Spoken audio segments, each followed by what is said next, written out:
Assalamu alaikum, mes chers étudiants, mes chers frères et sœurs. Soyez les bienvenus dans cette maison d'Allah. Aujourd'hui, nous sommes réunis dans la paix et la sérénité de notre mosquée. Le soleil traverse doucement les vitraux, et sa lumière nous rappelle la lumière de la connaissance que nous cherchons ensemble. Je vous vois, assis en cercle, avec vos cahiers et vos cœurs ouverts. C'est une belle image de notre communauté. Nous allons parler d'un sujet simple, mais très important dans notre vie de tous les jours. Il s'agit de la nourriture qu'Allah nous a permise. C'est un sujet qui touche notre corps, mais aussi notre esprit et notre relation avec le Créateur. Le thème de notre discussion est les animaux halal et haram. Pour commencer, il est essentiel de bien comprendre deux mots que nous utilisons très souvent, halal et haram. Ces mots sont au cœur de notre éthique musulmane. Le mot halal, en arabe, signifie licite ou permis. C'est tout ce qu'Allah nous a autorisé à faire, à manger, à boire, à utiliser. Quand quelque chose est halal, cela signifie que c'est bon pour nous, c'est pur, sain et bénéfique pour notre corps, pour notre esprit et notre âme. Allah, dans sa grande sagesse et sa miséricorde, nous a permis de profiter des bonnes choses de cette vie. La nourriture halal est une de ces bonnes choses. À l'opposé, nous avons le mot haram. Ce mot signifie illicite ou interdit. C'est tout ce qu'Allah nous a formellement défendu. Une chose haram est considérée comme impure, nuisible ou mauvaise pour nous. En nous abstenant de ce qui est haram, nous nous protégeons et nous montrons notre obéissance et notre amour pour notre Créateur. Ces interdictions ne sont pas là pour nous priver, mais pour nous préserver du mal. C'est comme un parent aimant qui dit à son enfant de ne pas toucher le feu. L'interdiction est une preuve d'amour et de protection, pas une punition. Ces concepts de halal et haram ne s'appliqueront pas seulement à la nourriture. Notre comportement, nos paroles, nos transactions financières, nos relations. Cependant, la nourriture que nous consommons a une place très spéciale. Le prophète Muhammad, paix et bénédiction sur lui, nous a enseigné que la nourriture que nous mangeons a un impact direct sur notre spiritualité. Une nourriture halal nourrit un corps sain et permet à nos prières, nos douas, d'être acceptées. Maintenant, parlons des animaux spécifiques. Quels animaux terrestres sont halal? La règle générale, tout est permis, sauf ce qui est explicitement interdit. C'est un principe de miséricorde. Allah ne nous a pas donné une longue liste d'animaux permis, mais une courte liste d'interdits. Cela rend la vie plus facile. Les animaux les plus connus est clairement halal, le bétail. Le Coran les mentionne spécifiquement. Chameaux, vaches, moutons, chèvres. Ces animaux sont une grande bénédiction d'Allah. Il a créé pour vous les bestiaux dont vous faites des vêtements chauds, dont vous retirez divers profits et dont vous mangez aussi. Ces animaux sont appelés en arabe bahimat al-anam. Pour que leur viande soit halal, ils doivent être abattus selon le rite islamique. Cela s'appelle dabiha. Il faut mentionner le nom d'Allah au moment de l'abattage. L'animal doit être traité avec respect. L'islam insiste sur la bonté envers les animaux. On ne doit pas les faire souffrir. Passons maintenant aux animaux terrestres qui sont haram, c'est-à-dire interdits à la consommation. La liste est plus petite, mais les règles sont très claires et basées sur le Coran et la Sunna. La première interdiction, la plus connue, est celle du porc. Allah le mentionne explicitement dans le Coran.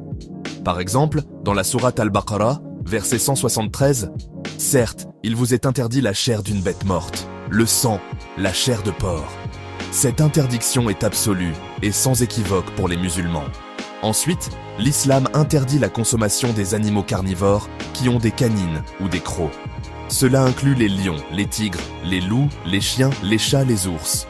De même, les oiseaux de proie qui ont des serres, c'est-à-dire des griffes acérées pour attraper leur proie, sont également haram. Cela inclut les aigles, les faucons, les vautours, les hiboux. C'est une question de pureté et de symbolique. Enfin, il y a une interdiction générale sur les animaux considérés comme répugnants ou nuisibles, appelés kabaïth. Ces règles nous montrent un souci de pureté, de santé et de respect de l'ordre naturel créé par Allah. Je vois que vous êtes très attentifs, mes chers étudiants. Mashallah, votre concentration est une source de motivation. Je souhaite maintenant prendre un petit moment pour m'adresser à nos frères et sœurs qui nous suivent en ligne. Assalamu alaikum à vous aussi. Bien que vous soyez derrière un écran, sachez que vous êtes avec nous en esprit dans ce cercle de connaissances. Votre présence est précieuse. Je vous remercie de prendre de votre temps pour apprendre sur votre religion. Dans le monde d'aujourd'hui, où il y a tant de distractions, choisir de passer du temps à écouter un rappel est une grande bénédiction et un signe de foi.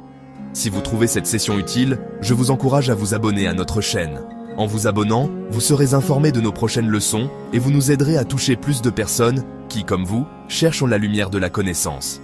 Partagez ce moment avec vos amis et votre famille. Maintenant, revenons à notre sujet.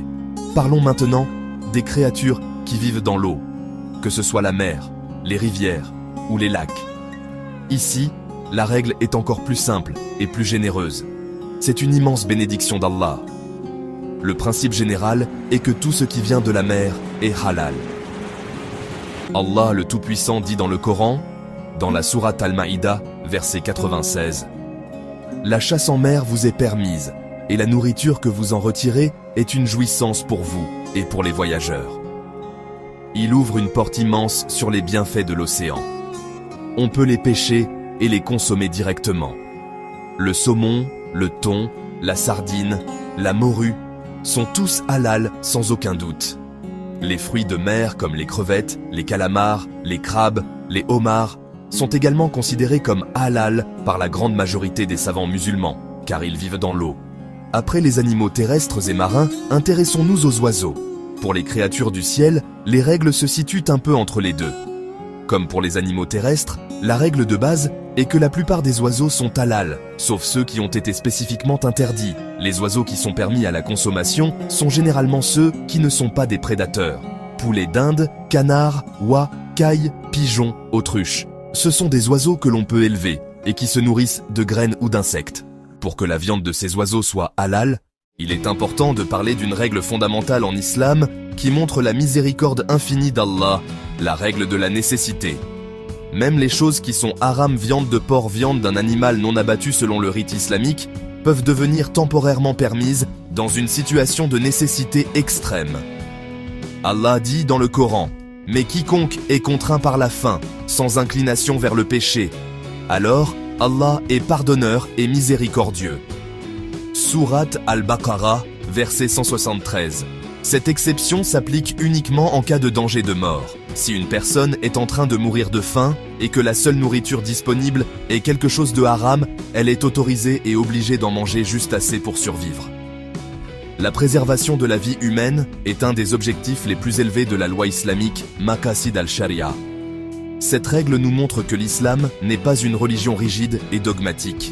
C'est une religion de compassion, réalisme, miséricorde qui prend en compte les situations humaines exceptionnelles. La vie est un don sacré d'Allah. Maintenant, demandons-nous, quelle est la sagesse derrière toutes ces règles? Pourquoi Allah a-t-il établi ces lois alimentaires? Premièrement, c'est un test de notre foi et de notre obéissance. En suivant ces commandements, même quand nous ne comprenons pas toute la sagesse, nous montrons notre soumission et notre amour pour lui. C'est l'essence même du mot islam, qui signifie soumission à la volonté de Dieu. C'est un acte de confiance envers notre Créateur, sachant qu'il sait mieux ce qui est bon pour nous. Deuxièmement, ces règles ont une sagesse liée à la santé et à l'hygiène. La science moderne a découvert que le porc peut être porteur de nombreux parasites et maladies. Les prédateurs peuvent également transmettre des maladies. Le sang est un milieu propice au développement des bactéries.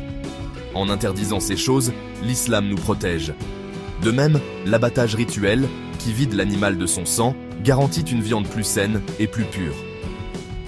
La sagesse spirituelle et la sagesse scientifique se rejoignent souvent en islam. C'est un signe pour ceux qui réfléchissent. Nous arrivons à la fin de notre leçon d'aujourd'hui, mes chers étudiants, mes chers frères et sœurs. Assalamu alaikum wa rahmatullahi wa barakatuh.